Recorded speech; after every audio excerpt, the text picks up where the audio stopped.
I said to Skeem Saam that I want to take a break, and I was so excited. Buddha, what happened is a few months later, I didn't have the energy to go to the office. This is the Hustler's Corner. Hello world, welcome to the Hustlers Corner. Big homie out here, Smuda from Johannesburg in South Africa. First up, we go to that shop sign. On the count of 3, we click that like button. 1, 2, 3, let's go. Click, click, click, click, click, click, click, click, click, click. Thank you guys. Let's go to that subscription button as well. Click. Thank you. You have to click so the community gets to grow. Once again, thank you. As usual, the past month we've grown with over 10,000 subscribers. The community continues to grow. We are almost at 100,000 subscribers. Guys, remember when the year started, we said the end year goal, by the end of 2022, we need to be on 100,000 subscribers. And it looks like we're going to knock it out of the park before the end of June, or by the end of June. If we achieve it by the end of June, I think the goal is going to have to change. So we're going to have to move from 100,000 subscribers by the end of this year to 200,000 subscribers. That is if, or let me say when we hit 100,000 subscribers by June, the goal shifts. By the end of December 2022, we need to be entering 2023 with 200,000 subscribers. And I just can't help but thank you guys for becoming a part of the community. For those who don't know, guys, we drop episodes 3 times a week. Mondays at 12 o'clock, that is Virtual Mkuku, together with myself and Penuel, the Black Pen. Follow him on his social media platforms. Wednesdays, I drop an episode with a guest. Fridays, I also drop an episode with a guest. And you can also go subscribe to my personal YouTube platform. That's DJ Smooth. And then lastly, before I introduce my guest, we're building a brand new podcast with Penuel called Virtual Mkuku. From beginning of 2023, it's going to exist. We're going to broadcast it on its own platform, on its own YouTube channel. That's why right now we just want to ask you to go subscribe on Virtual Mkuku. Just subscribe. We're not going to be posting a lot of content, but just subscribe, although you're going to be watching the episodes here, so that when it starts growing, or when it's grown to a certain level, we're going to start broadcasting from that side from the beginning of 2023. All right, let's get this thing started. This gentleman that I have here is from Mlothswa in Limpopo. Then he moved to Johannesburg to finish his schooling here. We're about to get into his story. I'm looking forward to hearing about his story. I want him to tell it from the horse's mouth. But let me just tell you what he currently does. He is currently a businessman, an entrepreneur. He's currently a KI and CEO of Digni Financial Services. You can check them out on www.digniadmin. That's DIGNIADMAMIN. So that's Digni, like for dignity, and then admin, like administration. So digniadmin.co.za. Check them out. Brand ambassador for Kati South Africa, brand ambassador for Brand South Africa. Play your part. President for the Cornet M Foundation, and principal actor in South Africa's leading SABC1 drama Skeem Saam. The show also airs in 22 other channels internationally. Beyond his acting career, he's got business adventures all over the country. He is also a philanthropist. He has managed through the Cornet M Foundation in 2018 to build and donate a community library to the residents of Mlothswa in Limpopo. Ladies and gentlemen, I've been looking forward to sitting down with this brother. I've been admiring his journey, his moves ever since he started. From when I first met him years ago, before he became rich, I told him. I actually didn't tell him. I told somebody who was next to him, I'm like, this guy's going to be rich. You better hold on to this man. How you doing, my brother? Good on you, brother. Can you see my predictions are becoming correct? Hey, they're coming to life. The way you move, I'm going to good to see you out. No, good to see you, man. And thanks for calling out and saying, my brother, let me give you a platform to tell your story. It's really great. I'm humbled. We're one of those guys from Ivory Park that have been looking up to you, my man. Thanks, bro. Yeah. Thanks. Like, I can't, I'm one of those people now, when I see people succeed, especially in front of my eyes, it just makes me, it's like my own success. Yeah. It makes me so happy, man. Like, when I just see your journey, and just from when you started, right? The TV side, And the business hustle, at least the business hustle, when you started and started sharing it on social media, I was there and I started following it. And I think if there's one thing that you've done or that you continue to do, that King, that not sets you apart, man. Maybe you're surprising yourself with the things that you're achieving and how great God is just doing things in your life, you know? Yeah. It makes me feel good. But anyway, welcome. No, thanks, my brother. Let's start the story from Khale. What's over? Originally from Limpopo, Marpatakong, Mamabolo, Tabakone. Then I moved to Joburg in 2005, in Midrand, Allendale. And then Kikele as Eqinisweni, Ivory Park 2. That's where I actually started taking arts very serious. I was doing stage drama, Kulot Kanyile, doing come closer, but look sharp. Then moved into the commercial theatre space as a performer. Then decided to pursue the arts. So you stayed in Ivory Park. When I was coming up, it was shacks at the time, and it was a very clustered environment. And I would just like for you to share life in Ivory Park, because what I love about it though, Ivory Park and Tembisa, is the community spirit, you know, and just that never giving up attitude. The other day I was interviewing Lekau and we're talking about Ivory Park. The hustler mentality that he has, and just that never say give up type of spirit. He was just telling me about how he adopted most of it from Ivory Park. So let's talk about life in Ivory Park. Look, tough as it was, like you're saying, man, I got exposed as an individual. We know we can't play soccer, but at least, you know, youth facilities were around, like Lord Kanyile, where you can go in and really see other people performing. I actually started doing praise poetry before I could act. And then we did traditional dance, and we did, you know, acting. So it's pretty much a space where I got exposed. And we had a lot of Grootmanes around that would look up to, that were doing stage drama, and they were doing extremely well, getting into festivals and so forth. So that's the amazing part about it, that it's a space that has managed to expose one to a whole lot of talent that exists locally, underground, and we got inspired, you know, by the likes of you that you know, managed to become successful coming from those types of environments. And they're literally becoming, you know, national treasures and even international. Yeah, so it was a nice space, tough but nice. I mean, it was not it was hard, but it was not like, you know, doing community theater. The guys that really understand it, you'll know that when you have festivals, when schools close, you literally, your accommodation is the classrooms. So you literally must have a sleeping bag or already kubo and literally sleep in classrooms.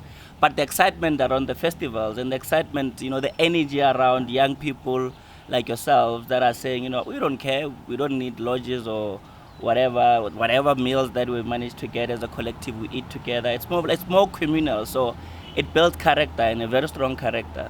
So I think it's even such spaces that really propels one, even when they get the spotlight and they become in this commercial space, fame.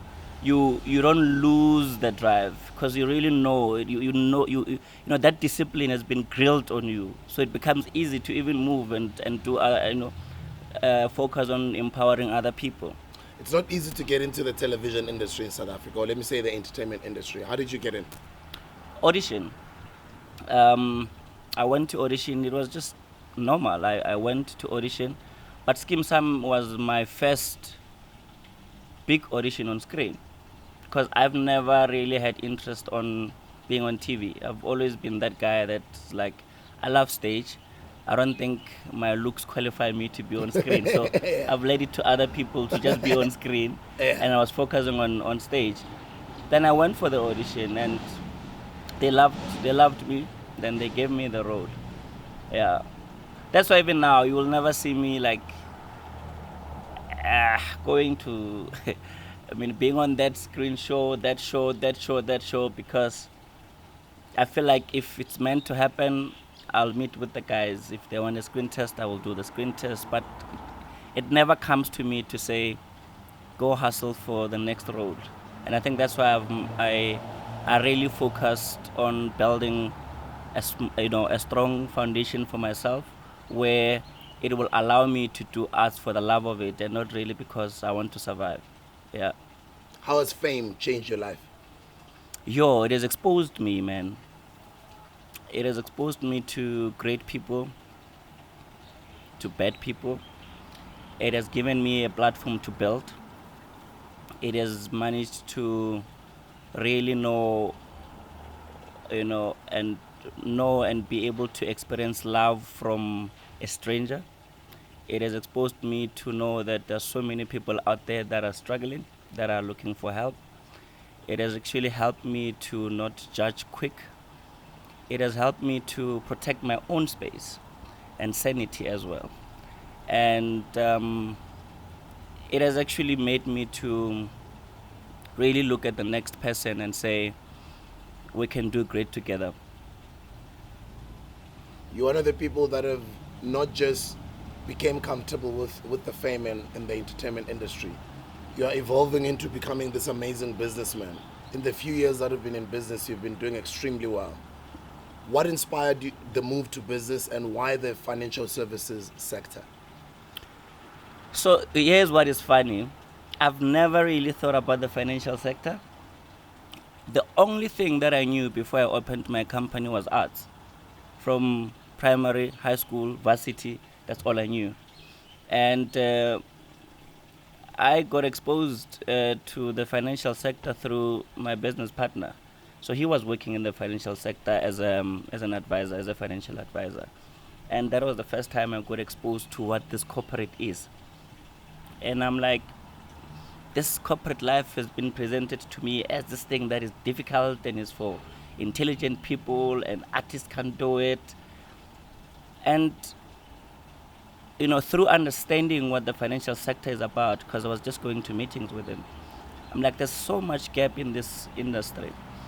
But what really propelled me to develop more interest was because I'm one artist that has always believed that artists must create for alternative industries and not really create art and use our fame for just the showbiz industry or the art industry.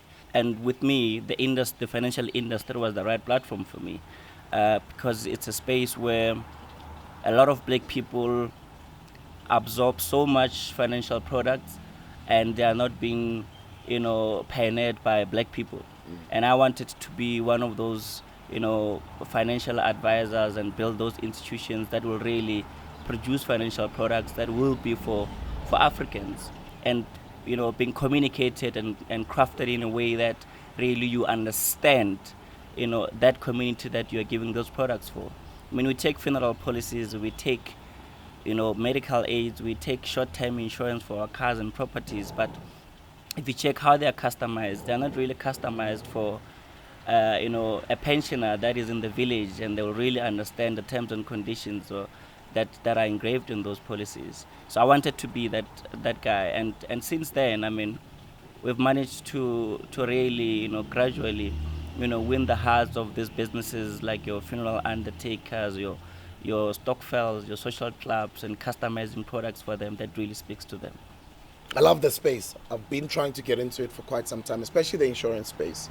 And I've had a stint, a few years. We did some work with 360 Life. Yep. And then we partnered through an institution that myself and my business partners formed called the Hustlers Academy. Mm-hmm. We're not only a JR behind the scenes and a school in public, but we would teach our students what we call the 5 and 8 system, a system for them to go pitch and go sell to customers, which is a system that I learned when I was young. I guess a lot of people get to ask me, like, how do I know how to sell this thing? And this is because I can sell. But because I learned that system. So that's a system that we teach at the Hustlers Academy. Partnered with 360 Life. We became their JR. built our book, had a good book, just a little under 10,000 members in a space of 2 years. Unfortunately, that business has not grown further because unfortunately our partnership deal ended up getting cancelled. But in that short 2-year period, We should work together. this is what hustlers do, guys. It's hustling me on my own hustlers platform. So I learned of how beautiful that space is if you dedicate it. Yeah. And how successful you can become if you put in your all. You can work hard for a short space of time, say 10 years, but you can build a very sustainable, healthy business. Yeah. That's what it exposed me to, and I'm always still on the lookout, for such opportunities. So having been introduced to that space during that period, I know the numbers that are in that space. Yeah. And I know how handsome the numbers can be. But what are the beautiful business models that one can adopt in your space, or what are some of the products that you guys have? I know different insurance companies, different financial services companies have got different products, and they operate all differently. But you guys, your majority client base is black people. Yeah. And as you are saying, in the villages. Take us through your business. So how the business started, we were just focusing on arranging underwriting for group schemes, like your funeral undertakers. That was our first market. We were just doing underwriting, getting this black businesses that are anywhere. Actually, it doesn't even have to be in the rural areas, but undertakers are pretty much everywhere. So we do underwriting for them. And we actually assist a lot of businesses with compliance functions, because I'm a key individual as well. So I know the ways around compliance and how, directors or business owners can really set up their back office to make sure that it's fully compliant and still it's able to make revenue. So that was our first focus. And from there, then we added another layer where we just selling directly into the market. And we are selling funeral policies. So people can subscribe to the policies, be it you're an individual, you're a group of people, stokvel, social club, whatever the case it is, or you're a business, able to subscribe to that. And the beautiful thing now is that now we're doing full comprehensive insurance products. So we are able to look into small, medium, big businesses and really give them employee benefits. Here you're talking provident, you're talking life, disability, your education, like a full insurance, comprehensive insurance product for companies. And we're also doing health insurance as well, which is beautiful product for, people that need, health facilities, but they can't afford your medical aid and your hospital plans. So that's pretty much what we do. And the other thing that we've actually managed to do, which is great, is that we've managed to buy into an IT business, which is called Netis. Because our industry, you cannot exist without technology. You must have policy administration systems, and it becomes costly when you outsource such. So we've managed to invest in a company like that just specializes in IT solutions. So it's CRM systems. That's one of the big things that we're coming out on for financial institutions, for retail, and pretty much everywhere, because it's just a full CRM system that any company can adopt. Yeah. They used to be called the FSB back in the day, but now here they're called the FSCA. What is their role in the financial services sector, and why is it important for you to have an FSCA license if you're operating in that space? It's for regulation. They regulate the market. And moreover, it's for them to really protect the consumer. So when you have an FSP license, then you become a more credible institution, because compliance must be intact, you are recognized. So it's pretty much for regulation, to regulate the market. Okay, and you guys are FSCA certified? Yeah, we do have an FSP license, yeah. And then, are you guys a microinsurance? No, we're not a microinsurance. Oh, okay. Yeah. So the the certifications that you'll need, it's only just the FSB license in the field that you're operating in. So they're called FSP. So any financial services provider or any company that wants to offer financial services must have an FSP. And then, so an FSP decides what classes of insurance they want to sell. Yeah. And what level. Do you want to be an underwriting manager? You want to be an administrator? Do you want to be a micro insurer, a commercial insurer? It's really up to a company what they really want to do with their business. Our ultimate goal is to eventually be those commercial insurers that are dominating the industry where life insurance is concerned. And the reason why I'm asking is because for you to be an underwriter, you have to have a very good balance sheet. Yeah. So I hear. Yeah. You need to, and I think one of the initiatives I assume from government to try open the market was to introduce micro insurance, where at least the balance sheet is quite reasonable for one to tap into that space. But still, with insurance, it's beyond the numbers and it's beyond the balance sheet. What is more complicated and expensive is the compliance element of it. So people are able to build a proper book with more than 500,000 clients, with more than 2 million clients. But you'll be shocked that a financial institution is closing tomorrow, it's under curatorship, because of the compliance element.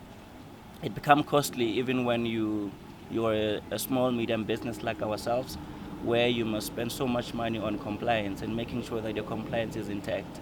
Even though obviously you are able to distribute risk with your insurers, but still, as an FSP, a whole lot of money must go into making sure that you're compliant. Yeah. That is quite incredible. And you guys are based in Johannesburg? We are here in Joburg. We actually just have 4 branches now. It's Joburg, it's Tanin, it's Kukune, and then it's Val. Yeah. And then let's talk about the wonderful, incredible work you're doing on the ground. So as much as you are doing the work, educating your clientele, and making money in the marketplace, you're giving it back. Yeah. The Cornet Mamabolo is Cornet M Foundation. Yeah. Yeah. Look, I've done a lot of going to school communities and just talking to young people and trying to encourage them to keep going. But I've made a conscious decision to say that's not really enough. And that's why I decided to say I will be happy when I look at my journey in a couple of years down the line that I've built structures. If I haven't built, I have renovated structures that can be used by young people, be it for exchange programs, for learning, for opportunities, whatever. And building libraries is one of the things that I really want to go hard on. And secondary to that, it's law clinics. We don't have our people don't have access to legal facilities, and that's why you find that people get robbed of their assets or ideas or whatever the case it is in the townships and villages. So much domestic violence happening in the villages, and there are no institutions that are there for somebody who does not have that 20 rands to travel to town or afford a legal service. So I want to come in hard with that and really have a fully accredited legal law clinic that I can just roll it out across the country in villages for pensioners, for our mothers and fathers, our sisters, and they can really access proper legal services at no cost. That is such a beautiful dream, and you've already started, no? Yeah, it's still early. I'm hoping that I'll get accreditation quicker so that I can roll it out. But already I do have, legal friends around me that are, whenever there's an issue, more especially where I come from, to say we need help with this legal service, then I'm able to call in some of my friends on pro bono to assist, people in those villages. I've found in my career that the more I focus on business, the more my artistry suffers. Oof. The more I focus on the art, yes, I'm comfortable in my art if I know that my business is well taken care of and I've got a good team behind me. But the more I move towards business and focus more of it on it, my artistry suffers. Yes. And that's what has happened over the years. Is it the case with you, or how do you juggle the two? Yeah, no, it's I said to Skeem Saam that I want to take a break, and I was so excited that I'll be focusing on my business. I'll be focusing on my foundation. I'll just be focusing on myself, building what I really want to build, this empire that I want to build.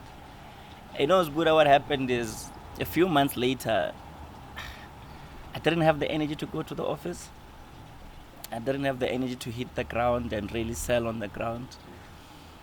And only after I've just decided to allow that hit to really hit me, I then, started reflecting, and then I realized that something is missing.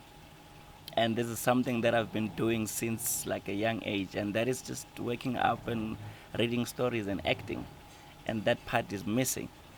So, and I feel it, like something is missing. So I'm yes, you love it. Since you're a kid. Now it's not there. You're not waking up to tell any story. So now I'm like, okay, sharp business here, run, but something there. So now I'm like, okay, I need to get at least 3 gigs a year that I can act somewhere or go back to Skeem Saam for a few episodes, and then so that I can have that fire burning, because I think it's the one that propelled me to push business. Multitasking, I think, is one of the things that maybe helped me to get the business where it is and still keeping my career as an actor to be growing. So it's difficult. I wouldn't say I've mastered the skill. I haven't, but it's hard.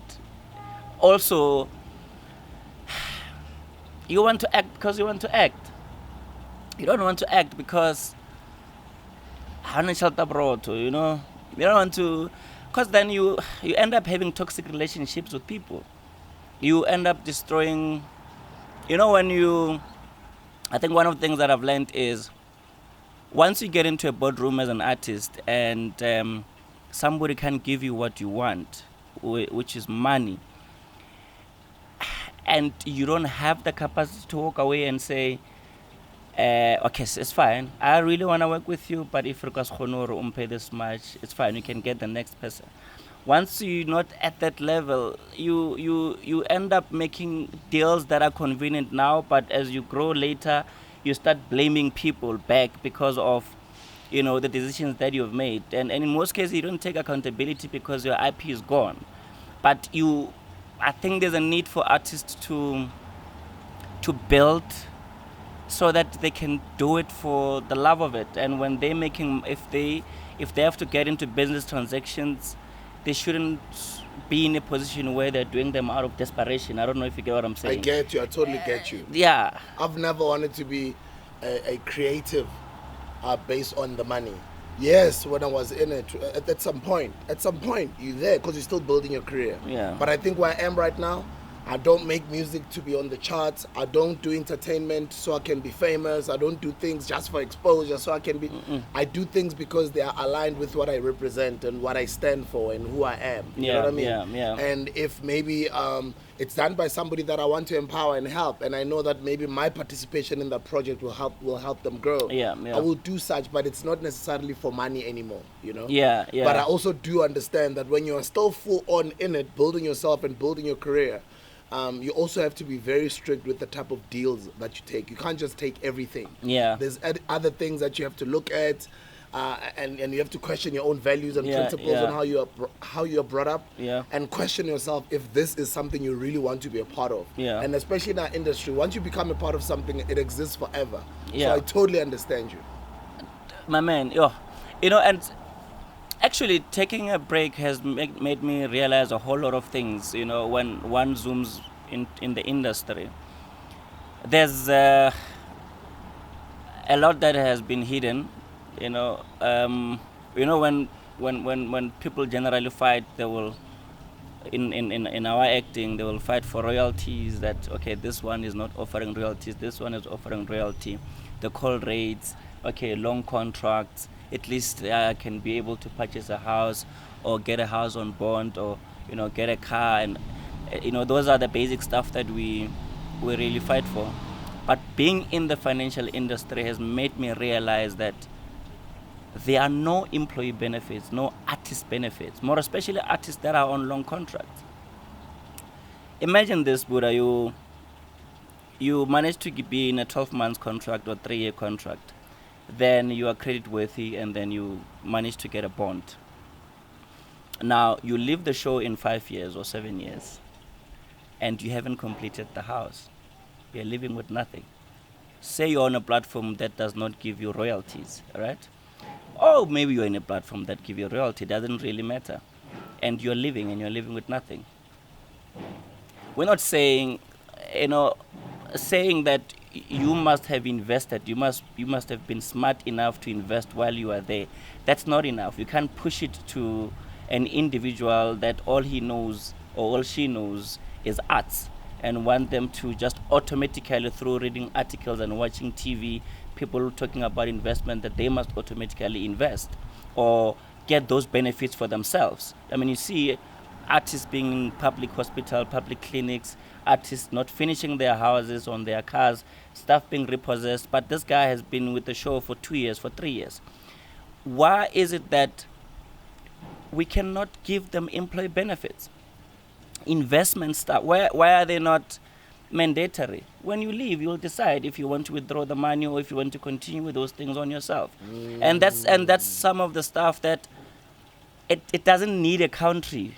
It needs a will from a production company, from a record label owner. It needs a will from a publication. It's just a will, because the benefits are not even more than 500. Actually, they are percentage based on somebody's salary. If that culture is enforced by guys that create these budgets for these shows, for these musicians that travel, for whatever the case it is, then they won't feel it, because we gig every now and again, But your basic, when somebody goes home and they're saying, I'm retiring, or the storyline is over after 20 years or 10 years, then there's that investment account from a provident fund that is there that you can use to settle your bond. Those things are not there. It hits you when you leave. When you are there, you won't see it. You won't see it, especially when you're young and you're hit and hot and happening. You only see it later when you're older, Yeah. It hits you when you leave. You won't feel it when you are there. You get what I'm saying? It has nothing to do with the SABC must come with this law that must be imposed on production companies. Samro must come with whatever laws that must be imposed to this. It's a will from the owners, and they can simply do that. Yeah. Does your financial services company offer such products? Yeah, definitely. Oh, is it? Yeah, it does. It does offer that. That's what I'm saying. For me, that's another space that really, customized financial solutions for artists. They can afford them. It's just that we don't know if those solutions are available. And maybe the producers don't know if those solutions are available. They think they're expensive, but they're really not. But it's just the will, my man. So saying now I've got a staff complement of just a little under, say, 300. Yeah. What products would you sell for or to my staff? So firstly, it depends on the I get it salary based, So you find that salary ranges from 15K to about 75K to our top managers. Yeah. Then this is what we do. Then we can give them a provident. Provident fund has, remember, it's an investment account. So they will have their providence there. They will have their life there. They will have their funeral there. They will have education there. Be it for themselves and their spouses, or themselves, spouse and the kids. It's really up to the nature of the package that we can take. But for a start, if we're introducing a new culture, then we'll start with just the employees. And the employees voluntarily, if they want to add their families, they will do that at their own additional cost. Then you will have people that really can subscribe to medical aid. But the guys that are, and then they will have guys that will be able to subscribe to hospital plan. But the guys that are lower, like let's take for example a domestic worker, a cleaner or a gardener in the firm. you find that they cannot subscribe to a medical aid or a hospital plan. But this person is working. There must be like a living proof when he's sick that he can go to a private doctor. You get what I'm saying? If he's sick, why should he go to a clinic? So he can subscribe to a health plan where he gets unlimited doctor's visits, and it has all those benefits that are under that health insurance plan. But they also have a provident. So we've got a lot of small business owners who are subscribers on this channel. So it's a hustlers channel. So a lot of the people that own their own small businesses. If you were to sell your services or your company's services to other small businesses out there, what would you like to say to them? The sooner you introduce the culture, the better, where you really are obsessed about the well-being of your employees. They start very small. I mean, the employee benefits starts if it's a package from the company, as long as you've 5 employees minimum going up, then you are able to subscribe for those services. You can either take the package and pay them 100% as an employer. You can share the cost with the employees. I mean, those are the options that are there that I think they can be recommended for your business. But it's customized, remember. So if it's customized, it becomes easy. We just build it from scratch and say, okay, this item is too expensive for me. These are the necessities. We keep them. Then we'll see as we grow which ones to take for the employees. Oh, that is so dope, man. And I always say to people, business is the people. Yeah. I know times are evolving. I do know people are talking robotics, but people for me are business. Because it doesn't only have to be your employees, even just your consumers out there, it's people. So business is people. And if you're a business owner who looks after your people, you'll forever be successful.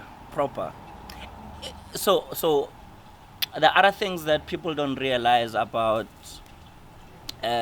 taking care of your employees is you are able to actually build a portfolio where you have employees that are loyal to the business because they know they've been taken care of.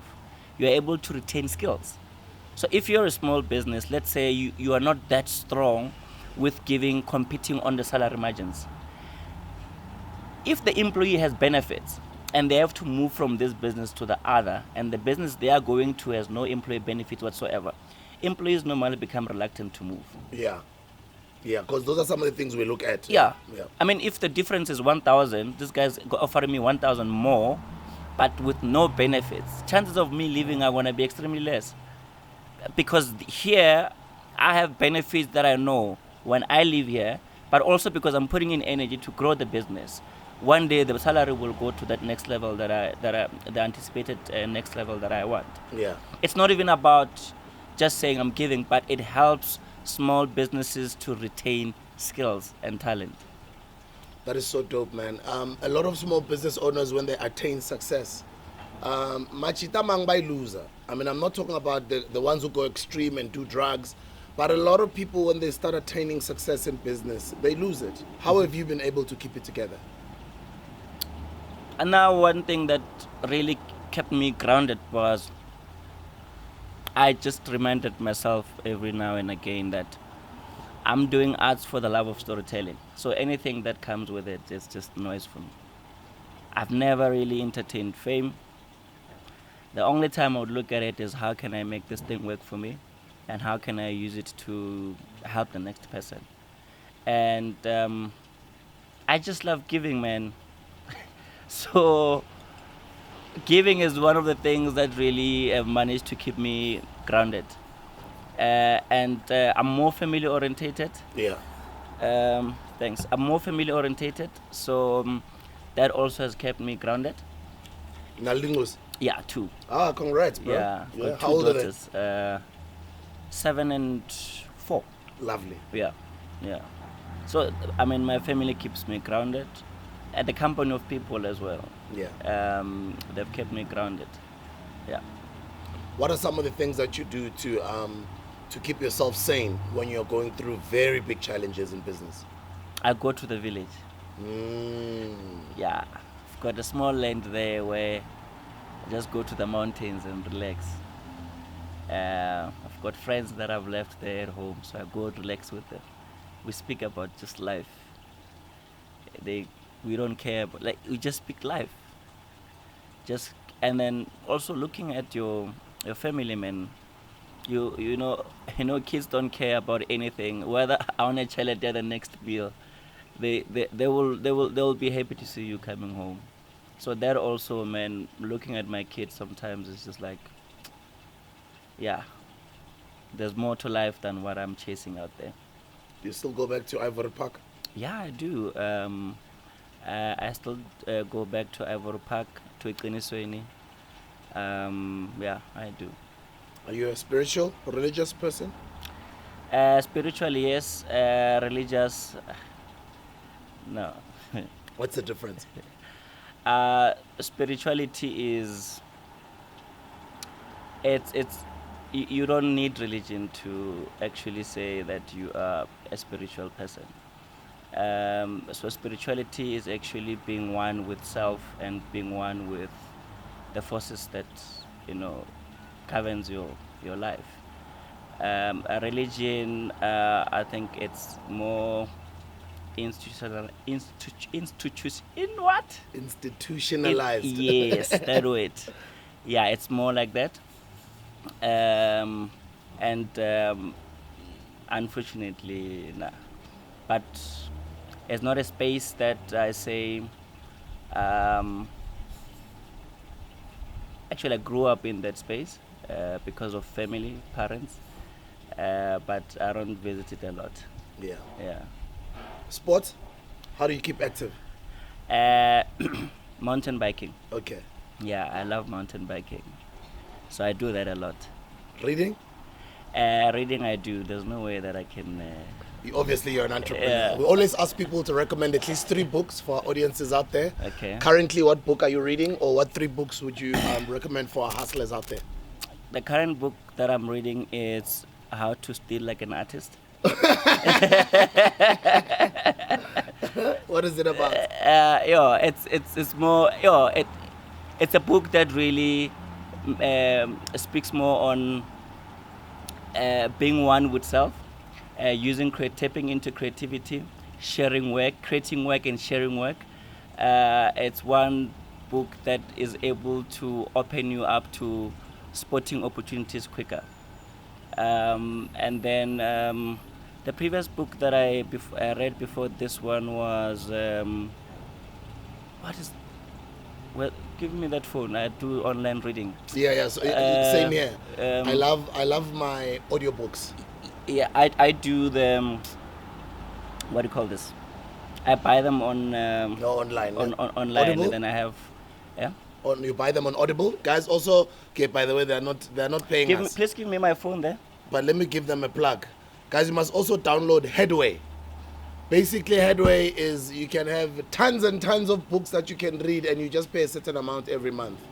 You can read books quicker. You can read an hour book in half the time, or in a quarter of the time. Do you know what I mean? Oh yeah, it's Bookshelf. Yeah. I buy okay. on Bookshelf. So Still Like an Artist. That's the current read. Barbershop Chronicles is the previous one that I read, but I want to recommend. So the other one that I'll recommend is the Negotiation Book. All right? The Negotiation Book by? It's by Steve Gates. Okay, let me write it down. The Negotiation Book. Okay. And then The Richest Man in Babylon. Yeah, I've heard some it's great a things beautiful about read, that book. my man. It's a beautiful read. You said you want how many? 3. It's in my library. Yeah, Babylon. Yeah, The Negotiation, right? Yeah. By? Steve Gates. Steve Gates. Okay. Yeah. And then the other one that I will recommend is Making Sense of Strategy. Making Sense of Strategy. Yeah. Okay, lovely. By Tony Manning. By who? Tony Manning. Tony Manning. Okay. Esh. The other one, can I say the last one? Yeah, it's fine. Throw it in there. The more the better, bro. People read out there. Some of us read, so we want to hear. But we want to be like you guys. We also want to be millionaires. So we want to get into your mind, or whatever you guys are reading. We also want to The inner game of selling yourself. The inner game of selling yourself. Okay. Yeah. The inner game of selling yourself. Yeah. Nice. Yeah, those are the ones that I can... You can throw in there the art of hustling.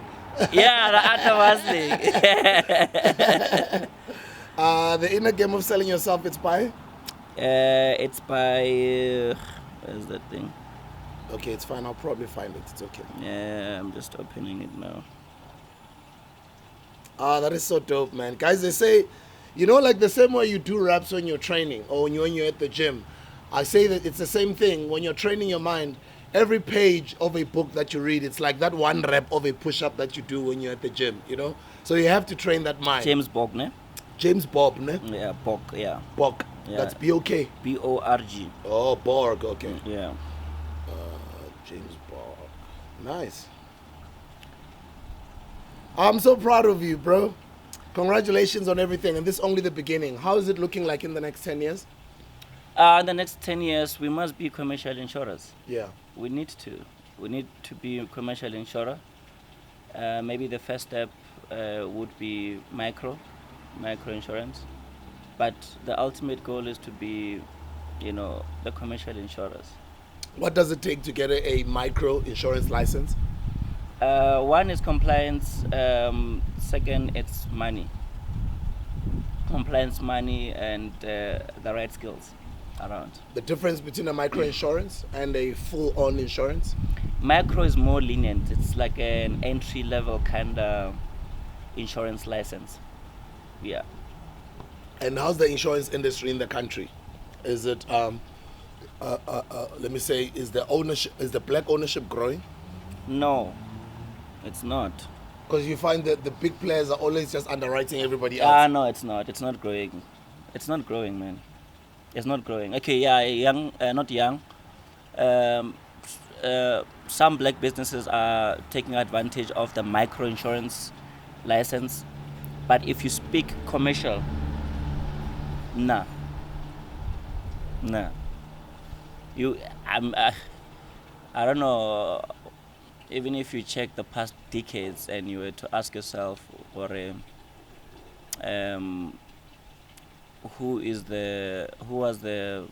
which black man really established a commercial insurance license? They're down. I mean, the last one, it was what? It was Valley Investments. They had Popelo Life in there. They're down. They're out. I don't know why it's like that, because I remember a few years ago that our Dr. Tim Debela was also working on getting his own full-on insurance license. Yeah. Those days he used to explain to me about how difficult it is. Man. And sometimes apparently that game can get dirty. Yeah, too much. I used to work for Dr. Tim. Oh, is it? Yeah. Dr. Tim. Dr. Tim.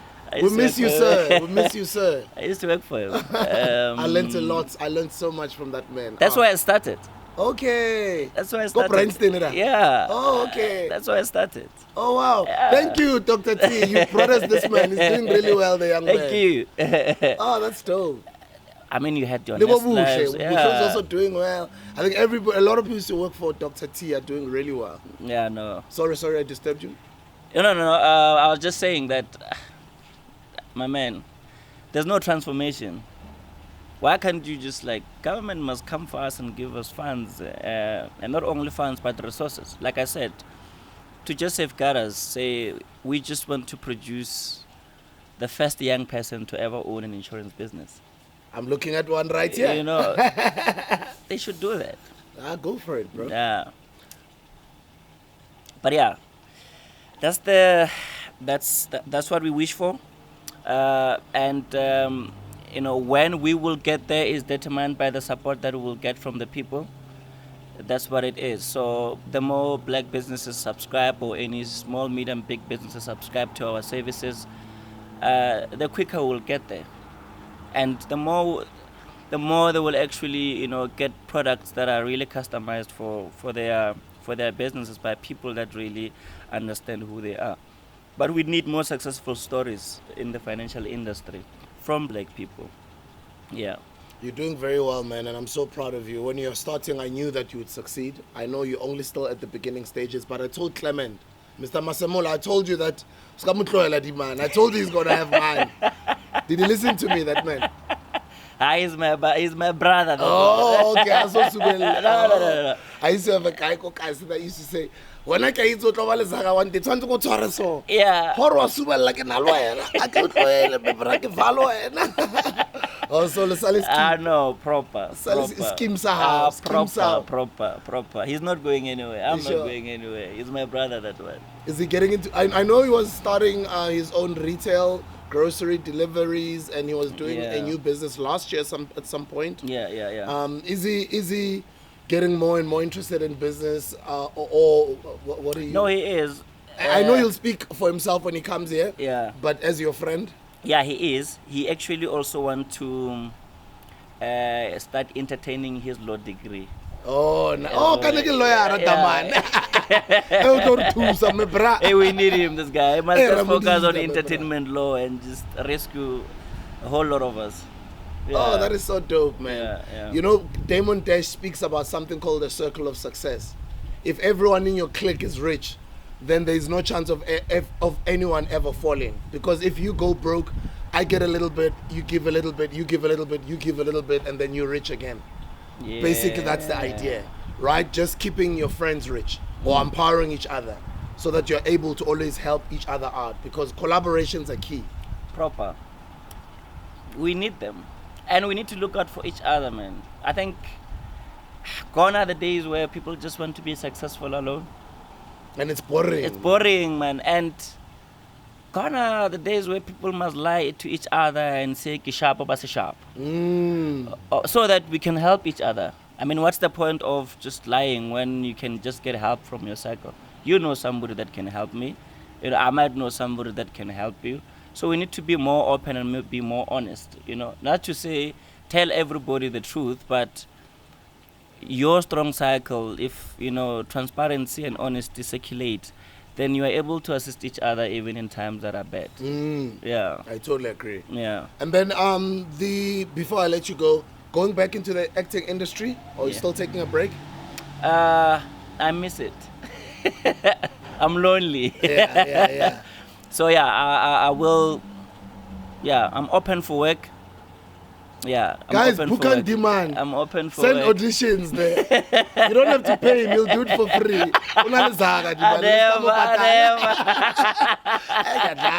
Entrepreneur. I know, you want every cent. What type of roles do you think are still out there to challenge you? What type of roles you'd still like to challenge yourself to go and play? I'm not too specific, but I would love any role that would not be close to what I've done for the past 10 years. Yeah. That is just far from Tbose. Nice. Yeah. Any. Transformation is what I love. It's what I've been trained on. So any. As long as it's a beautiful story, it's beautiful character, I think one is willing to take the challenge. Yeah. No, man, it's been dope hanging out with you. I'm looking forward to... I'm going to take you up on that conversation. Let's talk business. Yeah, please. Yeah, I'm still very, very interested in the financial services space. So let's talk and see what can come out of it, Yeah. No, let's do that. There's a need for it. Yeah. There's a need for it. Very proud of you, my brother. Congratulations. Thank you for popping by. Yeah, thank you very much for calling me in, my man. I really appreciate it. And I wish you well. And thanks for inspiring us. Thank you, and I wish you well. Yeah. The afro is suiting you. And I don't shave it. I love your hairstyle as well. No. Proper. Every day. Like that. My mom's, bro. Yo, my mom's, I guess the day uzokunda nyo chabula. That's what my mother says as well. It's like, hey, Cornet, Tbose. Yeah. No, not now. Yeah, we're still going through a building phase, mama. We're growing things, and this works to our advantage, mama. Mama, hey, she's gonna be telling me nonsense, going to hi nonsense, rubbish. I know about. Who said I nonsense? About right. No. Before I let you go, I'd like for you to look at the camera. Speak to an older version of yours, because how old are you now? 30. I'm turning 32. You're closing the calendar. Oh, you've just closed the calendar. Yeah. So I'm going to send you this when you are 50. That's 20 years from today. 20 years from today, I'll be 62. I'll send you this. In 20 years, we'll be sitting somewhere. You will be a 52-year-old or 51-year-old man watching this video. So I want you to speak to a 51-year-old self. What would you like to say to that old man? Old man. What I want you to do is don't use your wealth to just only empower your own self and family. I think what you need to be doing is to brag about the number of young people that you've helped out there, that you've taken to school, the lives you've changed, number of people you've employed, lives you've saved. I just want you to be that man that is just willing to give and give and give. That is so dope, man. Yeah. And as you're watching this video, you're surrounded by your kids and your grandkids. What would you like to say to them? I love you, and I only want the best for you. I want you to always have, the spirit of giving, and to always be protective over your space, and be the best people that you ever imagine. Dream of it and chase it, then you'll get it. That's beautiful, man. And lastly, our hustlers. What would you like to say to young Cornet out there, young Clements out there, young Smoos out there running around in Sishero, in Umlazi, in Tembisa, still having dreams that one day Baba Toba Shapo Lebona? What would you like to say to the guys? The hustlers, I think you must just have the undying spirit. Always push. Don't be scared to seek help. Work on your dreams every day. And always remember to always archive your ideas and your dreams. Because you never know a few years later how they can help you when you are in which group of people. Kancanywa, and let's just keep on pushing each other, and let's never give up. Thank you, my brother. Sure. And then lastly, how would you like to be remembered by? Working, how would you like to be remembered? As a giving person, just want to give and build. I want to build and give. I want to build and give. I just love giving. I love giving, telling stories. I love building. I want to build for society, man. That's how I want to be remembered, as that one artist, that one actor that has managed to use his influence to better other people's lives. Yeah, that's just the drive. Yeah, I just want to build. I love it. I love building and giving. I love building and giving, building and giving. That's what I love. And telling stories. That's me. Ladies and gents, Mr. Cornet Mamabolo. Thank you, my outie. Thanks a lot, my Thank brother. you, man. I wish you all of the best. Looking forward to seeing the kids grow, seeing the businesses grow, and just to continue to watch you do more good work in the communities and helping our people out there. No. So I wish you all of the best. I appreciate your visit. Thank you for your time. No, Gelavo. We'll see you guys on the next video. Thank you, son. This is the Hustler's Corner.